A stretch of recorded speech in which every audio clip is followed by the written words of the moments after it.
What I want to do now is I want to turn our attention to two things. We've got 20 minutes, and I want to read from Nick's paper because I think it's very important, and I want to put up an appropriate image, and I'm trying to think what image I should put up. I need to tell you a little bit about how this came about, all right? For several years now, I have known that there was something very, very strange in the background of JPL, all right? And that strangeness is an individual named Aleister Crowley. What is not generally known is that Aleister Crowley was very closely connected with the engineer and genius founder of what would eventually become known as the Jet Propulsion Laboratory. So let me read, and I have never read one of these things, a paper that Nick and I are going to put on the web in the next few days called JPL, Parsons, and the Crowley Connection. This subject is very, very esoteric. Not that the rest of the evening has been run-of-the-mill. It deals with the history of our own government and some of the very institutions responsible for sending robots out now between the planets. Institutions rich in traditions and even outright symbolism. But of what nature? On what used to be a desolate spot in the Arroyo Seco, north of Pasadena, lies a 165-acre complex called JPL, or the Jet Propulsion Laboratory. And give me a pause here, and in fact I can show you a picture.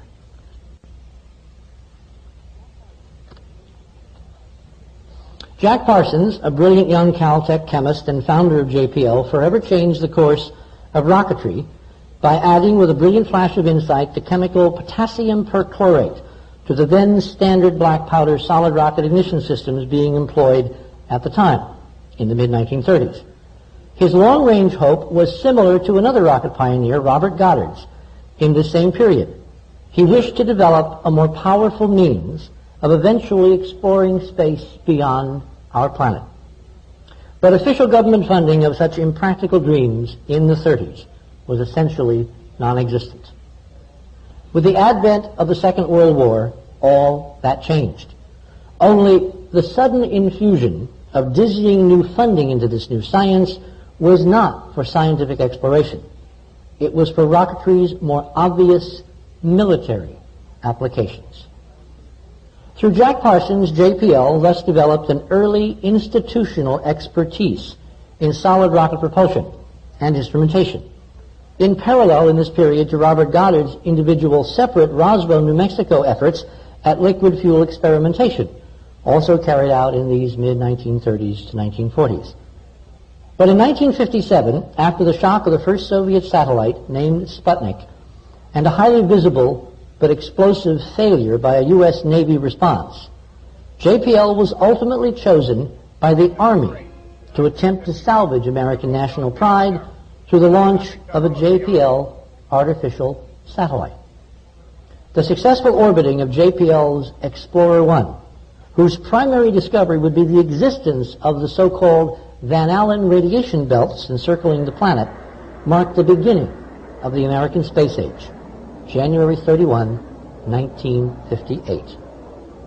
It also marked the ascendancy of JPL as the nation's most visible premier space center. As stated, originally under Army jurisdiction, President Eisenhower, concerned about JPL in the hands of the growing Cold War military-industrial complex, had JPL transferred to the civilian sector under a NASA Caltech contract in 1959, where it was given its eventual mandate, if not virtual monopoly, among NASA's many other centers, to explore deep space. JPL, again, just up the street, led the U.S. unmanned missions to the moon with the Ranger and Surveyor projects in the 1960s, to Mercury, Venus, and Mars with Mariners 2 through 10, to Mars with Vikings 1 and 2, and to Jupiter and Saturn and beyond with the equally historic Voyagers. JPL also conducted tracking and communications through the DSN, the Deep Space Network, for Pioneers 10 and 11, and has recently carried out Galileo projects which not only re-imaged and carried out experiments to study Jupiter's atmosphere, but have sent the spacecraft to re-image Europa, one of Jupiter's so-called Galilean moons, now known to have volcanic activity, oceans, and enough internal heat to have possibly spawned life forms that, if they exist, should have evolved and remained undisturbed for 5 billion years. And many of you know that I wrote about that about 20 years ago, which NASA is very conveniently forgetting. As also stated earlier, John Whitesides Parsons, chemist and rocket engineer extraordinaire, was the actual creator of the Caltech lab eventually called JPL, or, among insiders, Jack Parsons Lab. And while there is very little official biographical information to be found on him in the general literature, it is a curious fact that most of his papers and books are still classified by the Department of Defense. One thing that is known, at least within the planetary science community, is that Parsons has been officially immortalized by the International Astronomical Union by having a crater named for him on the moon. It is therefore extremely puzzling that the rest of Parsons' life, in comparison to far more obscure space scientists and engineers, is relatively unknown, even among avid JPL enthusiasts. Perhaps the reason for this paucity of information has something, perhaps a lot, to do with certain aspects of Parsons' private life that most at NASA and JPL, actually in the know, might rather be forgotten. Because one striking aspect of Parsons' private life that has been well documented outside of official governmental sources and publications is his curious association with an individual known as Aleister Crowley. Given Crowley's overwhelming and intensely controversial interests, the demonstrable importance of Crowley in Jack Parsons' private and professional life, stay tuned, and an inexplicable Crowleyan pattern that has recently emerged in all JPL missions, one feels compelled to ask at this late date, who was Aleister Crowley? And what was his heretofore unseen, but apparently highly influential role in the founding and evolution of this critical national space facility called JPL? Aleister Crowley was the premier self-styled Western magician of the 20th century, who some have called the most evil man in the world. Crowley simply termed himself the Great Beast. He wouldn't invite him to dinner. Whose secret name in his order was Phoenix, for reasons that will later become apparent. Parsons became one of Crowley's greatest students and was said to have been his personally chosen successor. Let me repeat that. We have documentation, no question, that Parsons was selected by Crowley to be his successor in these arcane, magical rituals and ceremonies and practices. This is not something you're going to get from a NASA press release, all right? Parsons quickly moved up the ranks of Crowley's organization called the Order of the Eastern Temple and was eventually appointed head of the lodge in Pasadena by Crowley himself. Parsons swore an oath of allegiance to guide humanity into, quote, an age of communion with the gods. Is this something you're going to read in NASA's official stuff? Using his demonstrable vast talents of insight and science and, in his own words, magic. The objectives of those like Crowley who practice Western magic is ostensibly, quote, to advance humanity by contact with higher intelligence. That is, read with extraterrestrials. Gosh, is that what they're up to? Either by calling them down or traveling to their planets, which if the objects on STS-48 and STS-80 are what they now appear to be, we almost certainly can. These are things you've seen on the UN briefing, and you're going to see before Christmas on our analysis of the shuttle video that was downlinked live by NASA in December of last year. According to Crowley, one can contact these higher intelligences by becoming one with them. That is, by metamorphing into man-gods, or supermen. This was Crowley's primary goal, attainable in his beliefs through the ancient systems of the Hebrew and Greek Kabbalah and other forms of metaphysical, quote, science. All practitioners of magic, philosophically based occultists such as the Theosophists or Freemasons, have been consumed with interest of finding the origins of the human race. You just have to read what they write. It is claimed by the founders of many of these secret orders that they have received guidance from direct contact with those who call themselves the secret chiefs of the great white brotherhood. These masters, we are told, have literally dictated the laws and agendas of these mystery schools of ancient thought and wisdom.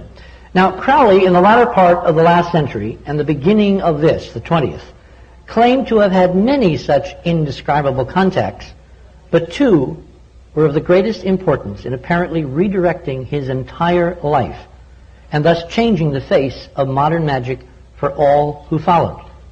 And as astonishing as it may seem, it may be that almost a century ago, Crowley was given a revelation about things that are coming to pass, even as we speak here tonight.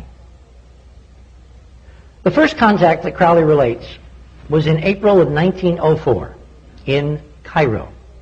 Cairo, by the way, is Seleucid Arabic for Mars. Crowley tells us that he encountered an entity who he considered to be his, quote, holy guardian angel. This entity identified himself as Aiwass and proceeded to dictate to Crowley the so-called Book of the Law, or what would eventually become, to some, the canon of 20th century magical practice. In this book, Aiwass decrees that, quote, do what thou wilt shall be the whole of the law. And then he goes on to say, and I am a god of war and vengeance. I want to get something up here.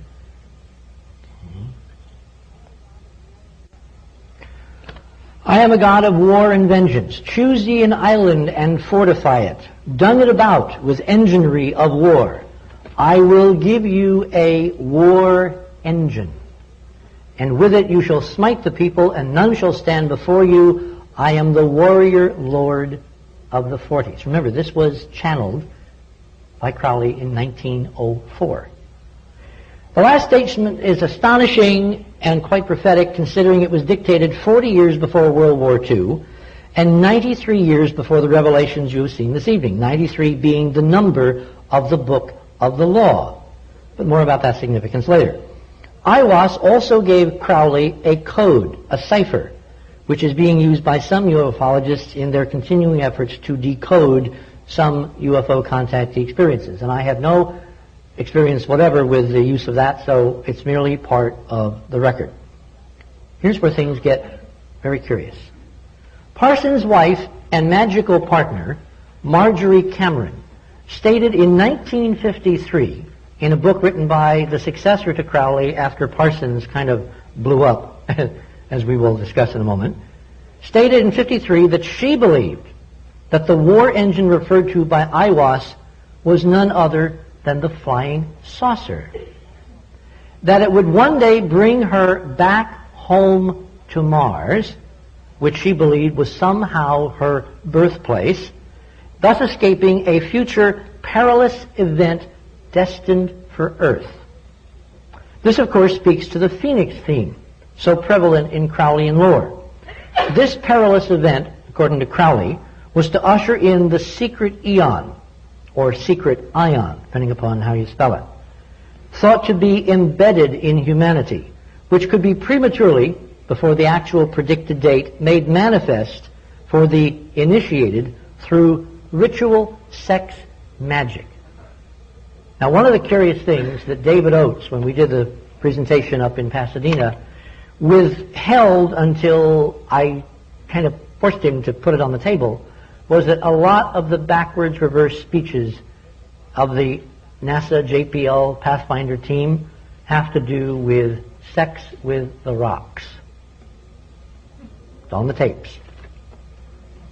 We are told that Tibet is where these masters of the Great White Brotherhood, also called the Himalayan Brotherhood, originate. In this mythology, the Aryan race itself is also believed to have come from the mountains of Tibet, lying at 33 degrees north latitude. Strange but true, Roswell, the UFO crash in 1947, Mount Palomar, the largest post-war observatory, Rancho Santa Fe, Heaven's Gate, White Sands, the first A-bomb test, Nagasaki, Japan, the second A-bomb dropped, and Baghdad, Iraq, highlight, of course, of the Gulf War, and Phoenix, Arizona, the Phoenix Lights moving across the city at 19.5 degrees, and Dallas, site of the Kennedy assassination, are all at 33 degrees. Incidentally, Santiago, Chile, which lies at 33 south, where the anomalous NASA UFOs on the STS-80 video were initially filmed, is also apparently an interesting part of this pattern, which we'll lay out in more detail when we produce the video. The word Aryan, incidentally, comes from the word Aries, which is the first sign of the Western astrological zodiac, ruled, of course, by Mars. There are many legends concerning Tibet that speak of a race of supermen inhabiting this region on Earth, a legend which many German intelligentsia and pre-World War II occult societies, like the Thule Society, which Hitler was a member of, adhered to. Unbeknownst to most of the world today, the founders of the Nazi Party, starting with Hitler himself, were steeped in these occult traditions and were profoundly influenced by the teachings of the secret Thule Society, whose demonstrably racist ideologies were a warped version of theosophy and ancient German mythology. By the time of Hitler's rise, most of pre-World War II European occult traditions were dominated by the magical system that Crowley painstakingly created. And Hitler himself was envious of Crowley's infamy as the most evil man in the world, as well as his magical prowess. Hitler said this in several volumes, including one called Hitler Speaks. Crowley claims that his second otherworldly encounter, which resulted in an even more profound influence on his work in magic, occurred at Montauk, Long Island in New York in 1918. This entity introduced himself as Lamb, which Crowley was quick to point out meant pathmaker, pathfinder, in the Tibetan language. It is from this word that Lam-as of Tibet are so called. The lamb was also the ancient symbol for Aries, Mars, as well as the resurrected god, Tammuz, Osiris, Christ, etc. Rising from the ashes, Crowley drew an effigy of lamb, which eerily represents the popular modern image of an alien some half a century later. And somewhere I have an image and I can't call it up because it's not on here. It's in hard copy and we don't have a way to show those. Lamb told Crowley a story about Mars. All right? I need to change something here. That should do. All right? Lamb told Crowley a story about Mars, the fifth Sephiroth in the Hebrew tree of life, by the way, concerning a lotus flower, a three-petaled Pathfinder lander, perchance, symbolic of hyperdimensional physics, looking at a mountain peak which had sharp edges where something sits and shines like the sun on water. He said it was a seed waiting to be born. This story is also related in the earlier Book of the Law as dictated by Aiwass, where it is written that, quote, there will be a reward of Ra or Kuit, an aspect of Horus, the babe in the egg, waiting to be reborn, whose number is 97. What year is this? Now, someone asked me before, and I'll need you to speak up. They came up to me and said, do you remember the reverse speech part of David's analysis of the press conference, where they're talking about looking for something? Remember that? Are you still here? Right here. What, do you remember exactly what the words were? I remember it was a female voice, and I remember she said, she referred to one of the Twin Peaks, and she said, "There's our prize." There's our prize. Okay. Lamb then goes on to state, "Thou art to go this way," and speaks of a lightning flash of enlightenment, which in occult tradition is symbolic of Mars, the god of war and fire. Now, I've been doing a lot of reading, unfortunately, about Hitler in the last month. Not something I really want to do, but I've been kind of compelled to do this because of where part of this, unfortunately, or fortunately, because the truth shall set you free, seems to be going. Hitler used these identical themes during the Blitzkrieg, or lightning attacks on neighboring countries, where his officers, who wore lightning bolts on their lapels, were the notorious SS, the original Men in Black. By the way, the previous chapter to the one that Lamb is said to have dictated is in fact called The Tank. Right? And this tank, which was given to Hitler's armored divisions in 1932 by a German general who had French ancestry and was part of another analog of the Thule Society, a secret society out of France, is eerily similar to, in fact, what we're seeing on the Martian surface. The only difference is scale. The previous chapters of the one Lamb is said to have dictated is called The Tank, or The Engine of War, samples of which the Enterprise mission has now apparently discovered in the JPL Pathfinder images.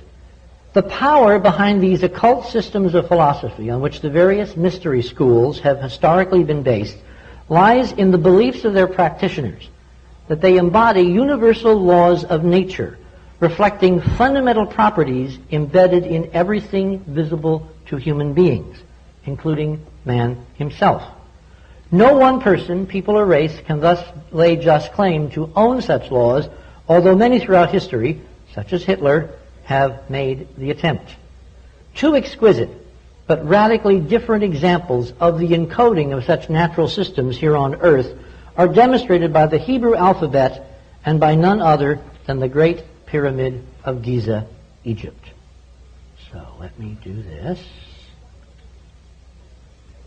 The designers of these two similar but separately unique creations, in fact, apparently have encoded the same internal systems within each, an unfolding mathematical or architectural pattern communicating information proposed by their designers to be streaming from higher dimensions, i.e. a hyperdimensional physics, into our familiar three-dimensional reality. Radically different schematic blueprints represented by widely divergent physical systems here on Earth for, in essence, preserving identical yet extremely ancient views of the origin and structure of the universe. Two examples. The builders of the Great Pyramid, whomever they ultimately turn out to be, not only demonstrably concretized the spatial dimensions of our Earth within its architecture, they built that architecture out of limestone, technically calcium carbonate. This ubiquitous mineral here on Earth, found as both soft chalk and forever lasting marble, reinforces for us the idea of the creation of life itself, since mountains made of limestone rocks, in whatever form, are called properly the ash of life, as they are literally the remains of once bony structures of millions of endo and exoskeletons of former living creatures on this planet. Thus, in their very form and substance, the pyramids at Giza are literally architectural monuments to the physics of life on Earth. That angle, that 51 degrees everybody talks about, that's part of the hyperdimensional model, exquisitely, as well as the tetrahedral model, and we're not going to get any further into it tonight. There are similar pyramids long known to exist at a variety of other locations here on Earth, and now, through the work of Enterprise and other independent research groups, also on other planets of this solar system, such as Mars. All, according to our preliminary analyses, seem to have been created, at least in part, to reinforce these elegantly simple but profound relationships of living things to universal laws on whatever planet life might find itself. Now, according to the separate but equally important work of our own colleague Stan Tenen at the Mayru Foundation in New England, the Hebrew alphabet also encodes these identical, simple, but profoundly universal laws. The revolving shadow pattern of the same mathematical spin which mimics life unfolding from hyperdimensions into our own. This mathematical spiral form from a simple topological shape called a two-torus, which looks kind of like a stubby donut or a bagel, is suspended in another simple form, a four-sided tetrahedron. It is the rotation of this tetrahedral form inside a sphere that in Tenen's profound 25-year-old discovery makes the Hebrew letter forms, when the tetrahedron and the ribbon shape inside it are viewed from different angles. Of course, the vertices of the tetrahedron itself, rotated inside that sphere, any sphere, touch at 19.47 degrees, rounded off to, of course, that ubiquitous 19.5. Intriguingly, Crowley himself died in 1947. Now, the 19.5 degrees latitude is precisely where the Pathfinder lander and rover have been landed by JPL on Mars, an overwhelmingly important symbolic site, apparently, according to NASA press releases, chosen by Matthew Golombek himself, the official Pathfinder project scientist at JPL, whose name, incidentally, in Polish means pigeon, which may mean by extension to go home, as in homing pigeon. The other root, golem, in Hebrew means a perfect copy, as in clone. Now, just recently in Scotland, the bastion of another occult mystery school, the Scottish Rite Freemasonry, in a laboratory not far from Roslin Chapel, a renowned monument for Masons, a unique lamb was born, now grown into a sheep, named Dolly. The Dolly Lamb Dolly was cloned, and what is more disturbing, according to some press reports, secretly carries human genomes. There were actually 5 siblings of Dolly. 5 lambs are said to have been born around the propitious time of several additional arcane resurrection themes recently, which, when coupled with the number 5 itself and the geometry of the pentagon, was viewed by many occultists as being of great significance for this historical time period, being highly symbolic of man, the orbit of Earth, its relation to the Sun, and, of course, Mars. Now, the year that Crowley died, 47, was also the year of the famous Roswell incident at 33 degrees north latitude, which in Freemasonry is symbolized by the phoenix. The phoenix, of course, is an Egyptian-derived symbolic reference to rebirth or reincarnation. It is fascinating that in hyperdimensional physics, the number 33 refers to the Bucky-Fuller tetrahelix model for DNA. In other words, 33 can be viewed as a code number for the fundamental mechanism, it's 33 turns in a certain length, of the fundamental mechanism of biological rebirth, a fitting symbolic foundation for key secret society traditions. In the 1940s, before Crowley's death, Parsons met up with another well-known character in Los Angeles, L. Ron Hubbard. I mean, he had a lot of interesting friends, didn't he? The infamous founder of the Church of Scientology.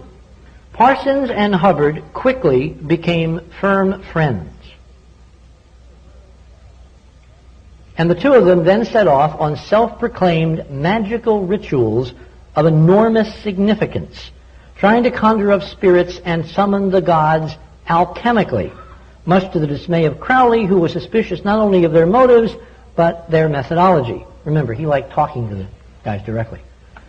Some of these ritual practices were sexual in nature and performed at the pre-construction site of the Great Palomar Observatory, remember, at 33 degrees north, just south of here, at they believed to be a great sexual center of the earth. Palomar was founded and managed by Caltech, which was also co-founded by none other than Jack Parsons, and in Spanish, Palomar also means the house to which a pigeon comes home. During the course of Parsons' friendship with Hubbard, Parsons naively imparted a vast amount of Crowleyan knowledge to Hubbard.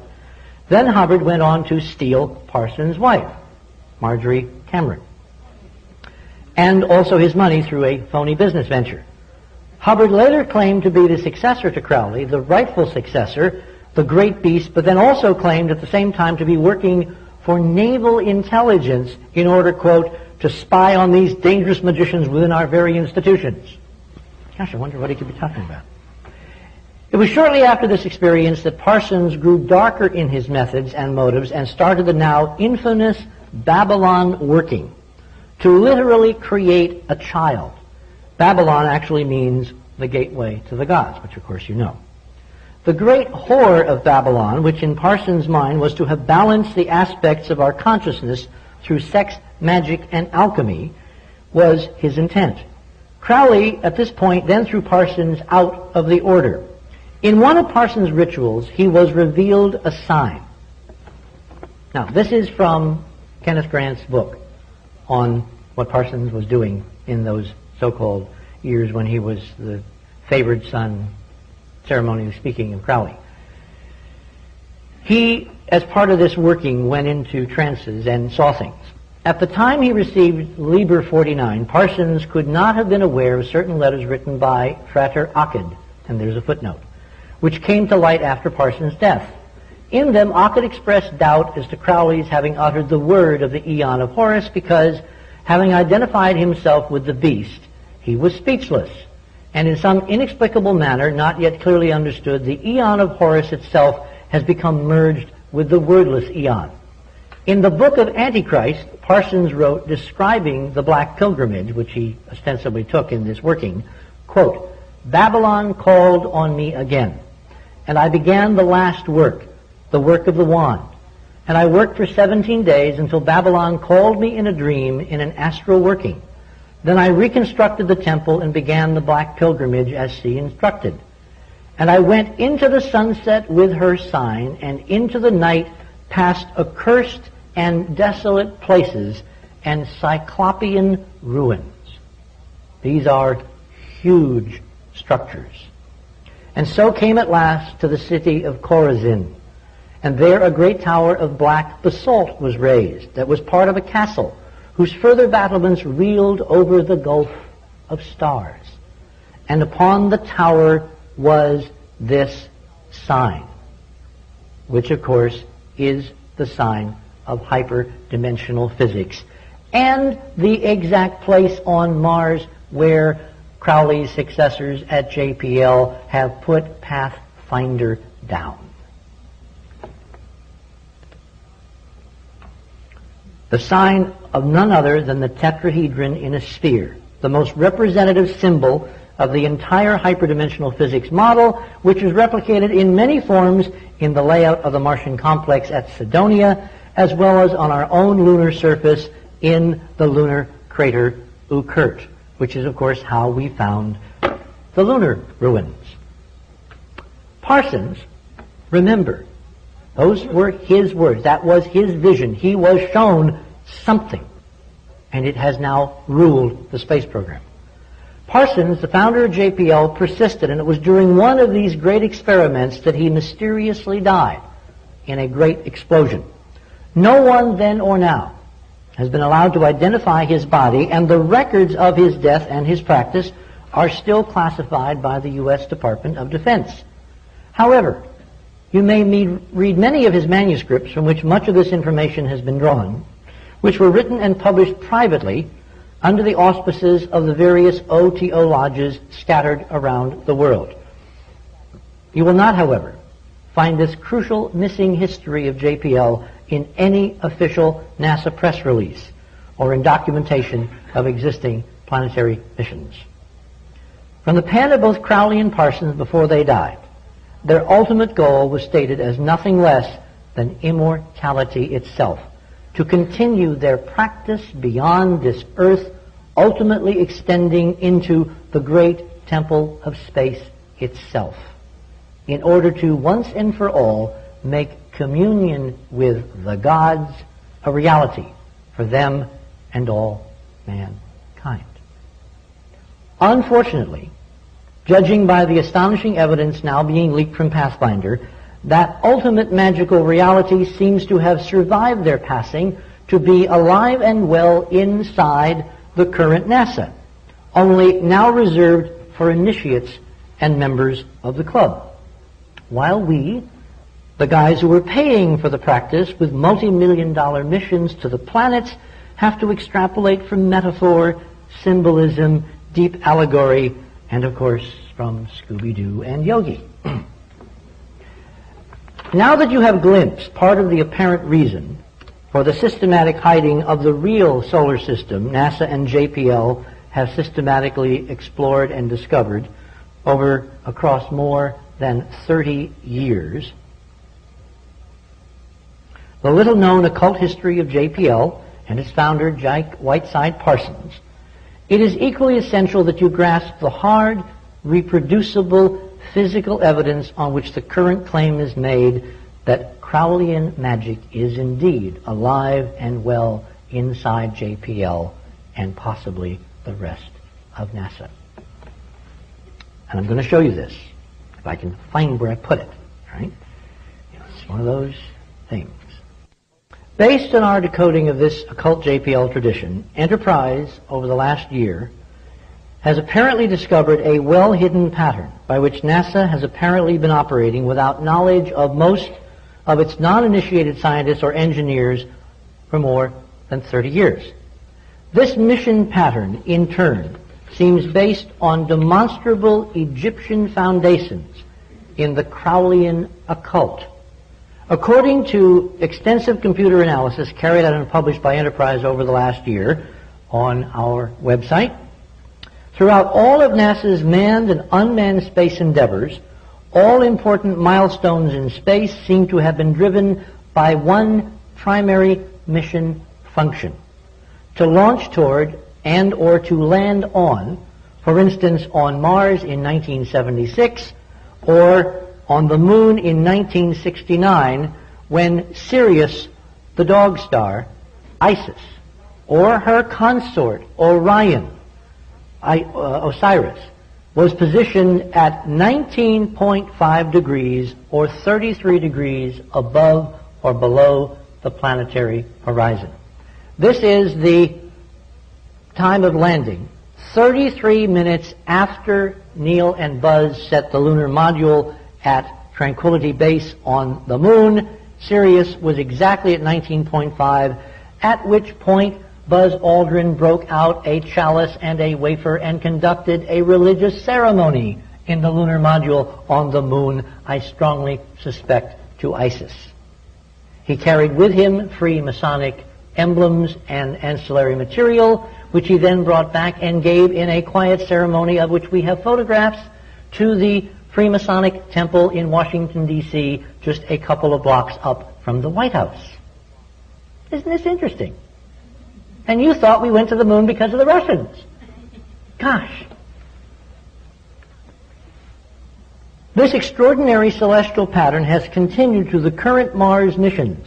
Mars Pathfinder, which left Earth when Mars was 19.5 degrees above the Atlantic Ocean on December 4th and arrived on Mars on July 4th.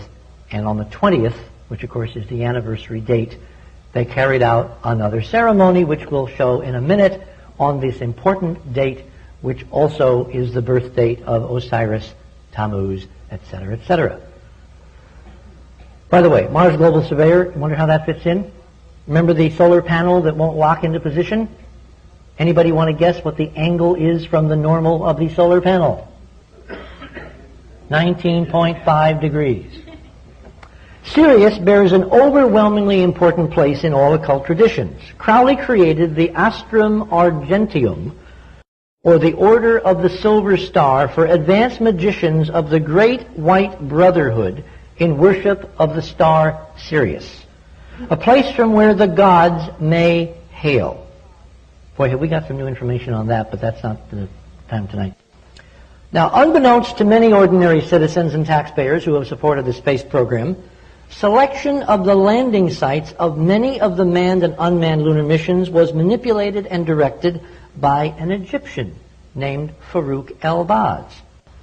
Many other aspects of the flight plans directed by El-Baz, such as launches from the moon, were also executed in accordance with this ancient Egyptian Masonic celestial mythology, as also memorialized in Crowleyan tradition. It is a little-known fact that our government and many of its most revered secular public institutions were all initially based on this system of ancient and natural knowledge, as derived by our free Masonic forefathers, quote, who brought forth on this continent a new nation, conceived in liberty, and dedicated to the proposition that all men are created equal. I want to really stress that. I am not against, quote, secret societies. I'm against the secrecy. The societies themselves have performed incredible, important roles in preserving this information for now the time when all must employ it for our very future and destiny on planet Earth. The problem is, apparently these days some men are created a little more equal than others. Today we call these ancient systems the occult, which is rich in information for the chosen few, while we, yes, me, the unchosen many, are given a status quo perspective. Remember, we're still flying 747s 30 years after they were born.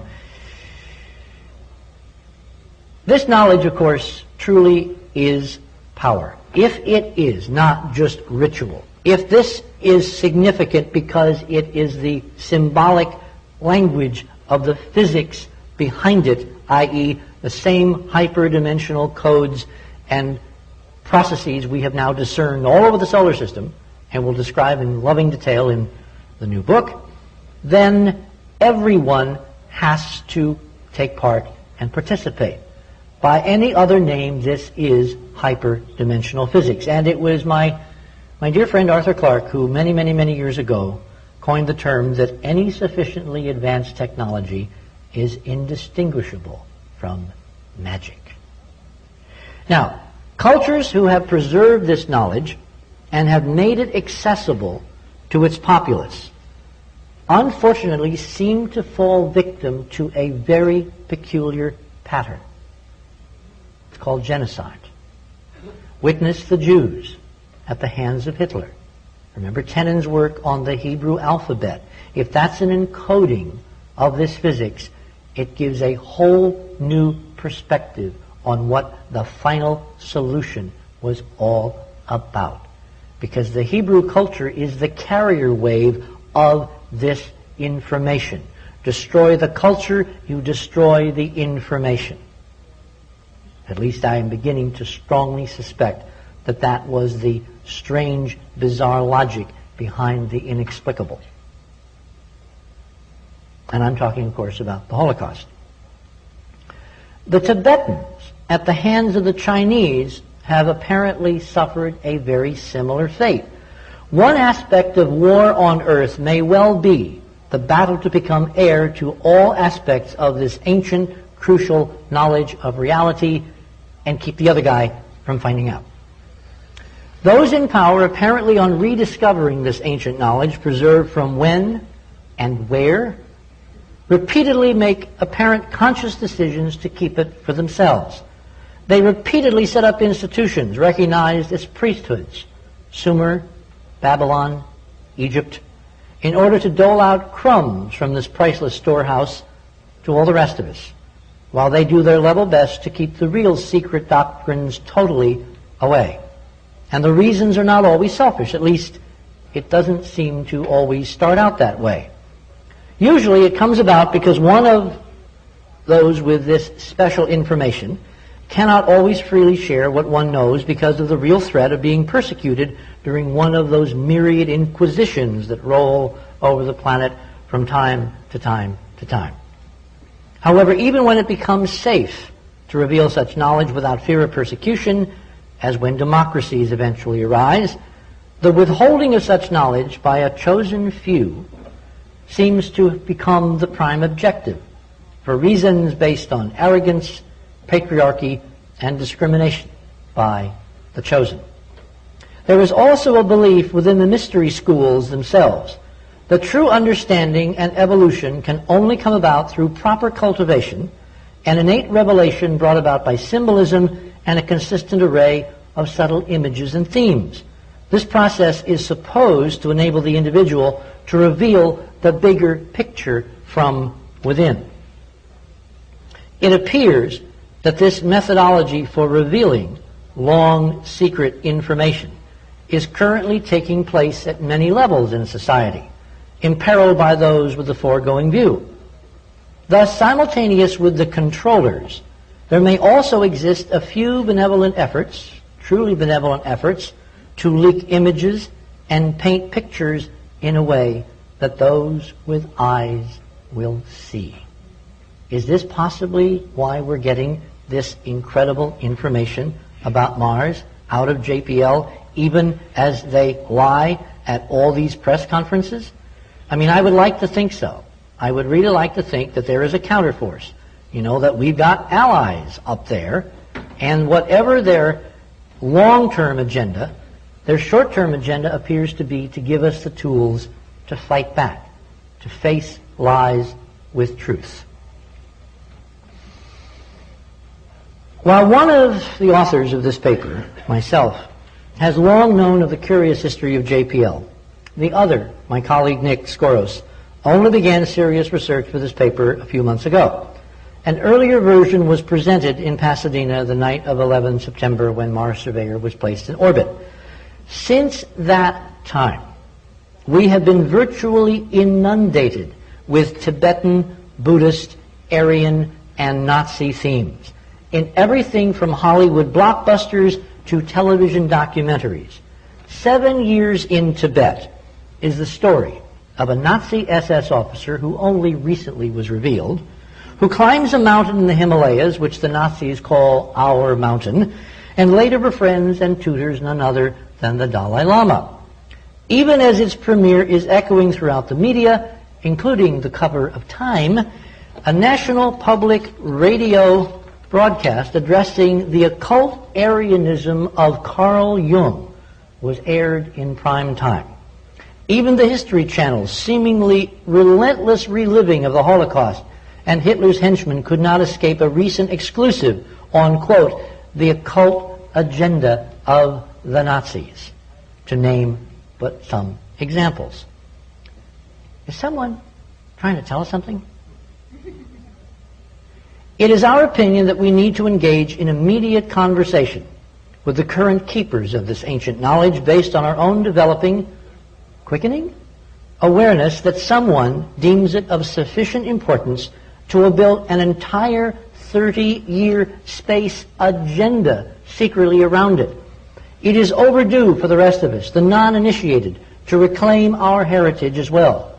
According to some, nothing less than the knowledge of reality and destiny itself.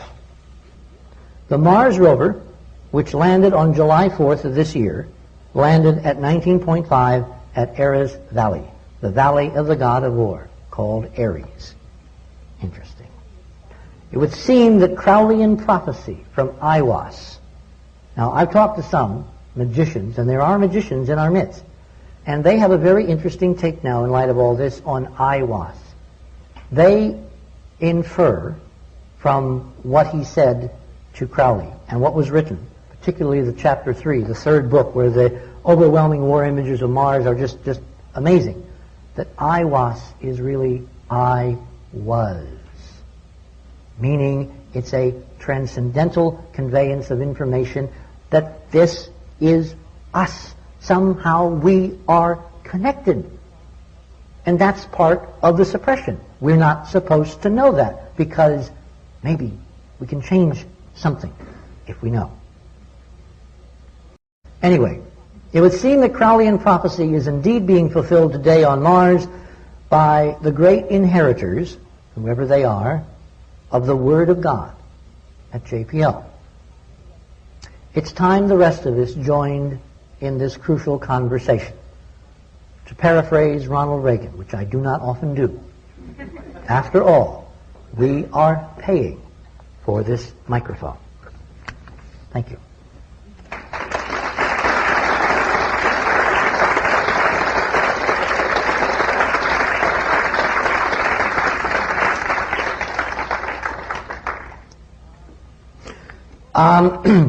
Before I end with a bang and not a whimper, and we will have about half an hour for questions, I have been obviously conveyed a note.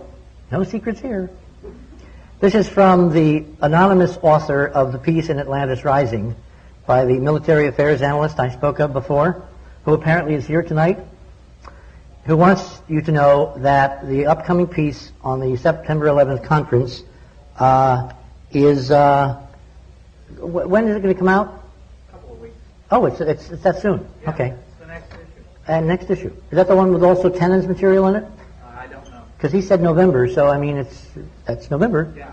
Okay. I was told they're past deadline, so it's the next issue. It should be number 13, interestingly enough. Really? Okay. And I've misspelled something. Oh, okay. The rest of that's just for you. It's just for me? Oh, you mean I can't read it? Good news, bad news. Okay. Anyway. All right. I want to get to the MacGuffin, the ultimate MacGuffin. And then I'm going to end with a piece of film. Can you put in the last tape, the one that was on the bottom, on the Sphinx?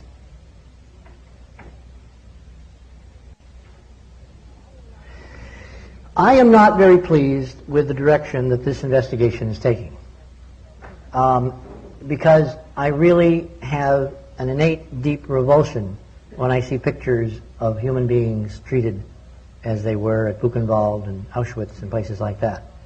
And like an awful lot of other people, I thought that was all safely in the past. And I'm at some level of denial, because intellectually I know that at the end of the war, we literally, as part of official U.S. government policy, brought thousands of Nazis, including some very prominent rocket engineers and scientists. And they were taken into our bosom to literally forge the means to take us to the moon.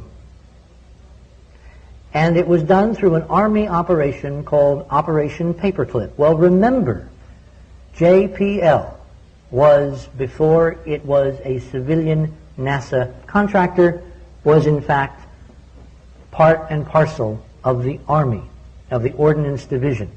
Many of these former Nazis, is that an oxymoron? Came literally to California and went to work at JPL. There are overwhelming paper trails now indicating that the philosophy, the occult secret agendas behind much of the Nazi inexplicability, which is never dealt with except suddenly for the first time in this Modern History Channel reprise of the occult origins of Nazism, which is a fascinating insight into something which doesn't make any other sense, were brought home just up the street at JPL. And what appears to have occurred is the beast simply took us over, quietly, in part, in major segments of the most important program, the early warning system of humanity itself. Now, how do I know that? It's because of signatures. I have run the data on the various lunar stuff. You know, I'll pop this up again, all right?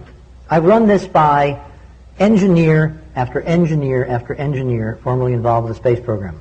Some people like Marv Zarnik, who worked for many, many years at McDonnell Douglas, who worked with Aldrin, who worked with the rendezvous and orbital equations for not only orbital rendezvous for Gemini, but also on Apollo, on the shuttle. I mean, he's worked on everything. When I showed him these computer results, and he was able to go and check them by getting a copy of Redshift himself and running the numbers and taking the data from NASA's own publications of the times of landing and launching and all that, he was staggered and extremely distraught, because it was obvious to him that his entire profession had been in service to a lie. This has to have been the most important reason for landing on that Sunday evening on July 20th. None other reason need apply. Because you couldn't get to that piece of real estate when this star was at that angle unless you planned it. And it had to be the number one priority. Now, who was behind the plan? And were there more than one set of masters? And has there been some kind of coup inside NASA? Did it start out as a light work a la the Masonic Founding Fathers tradition? And did it get taken over by the pirates, the neo-Nazis who we brought in, who then staged a palace coup? I don't know. I'm going to find out. With a little help, I'm going to find out. And we're well on our way to finding out. It is non-trivial to find out. Well, let me show you where this has now taken, where this twist, which has so confounded the folks on our website who are in anguish that I would dare to put this stuff on the web without telling them what it means yet. And I don't intend to tell them what it means. I want them to do their own damn homework. It's time people didn't look at a screen and say, somebody ought to do something. It's time we all did something. Because the situation now is very similar to in Germany before World War II. Things are slipping inexorably away from democratic institutions and into a big brotherism, which frankly scares me to death. And I would never imagine in pursuit of things on Mars that it would have any possible practical relevance to my going out here, getting in a car, driving down the street, and being picked up and slammed into jail by some cop who doesn't like the way I look. And if I was black, what are the odds that that would happen after midnight in a nice suburb, et cetera, et cetera? In other words, we're looking at the progressive events that have taken place before, and like you turn the water up on the frog at some point doesn't even know it's boiled to death until it's too late.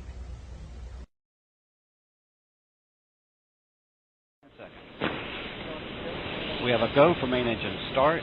6, 4, 3, 2, 1. We have booster ignition and liftoff of the Space Shuttle Discovery, lighting up the nighttime.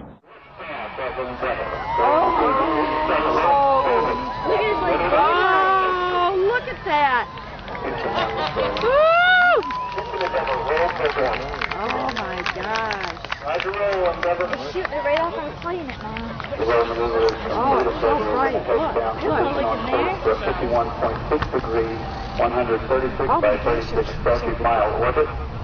The Florida coast with an early sunrise as Endeavour heads out on a course to intercept the International Space Station in a day and a half. Sometimes we Yep.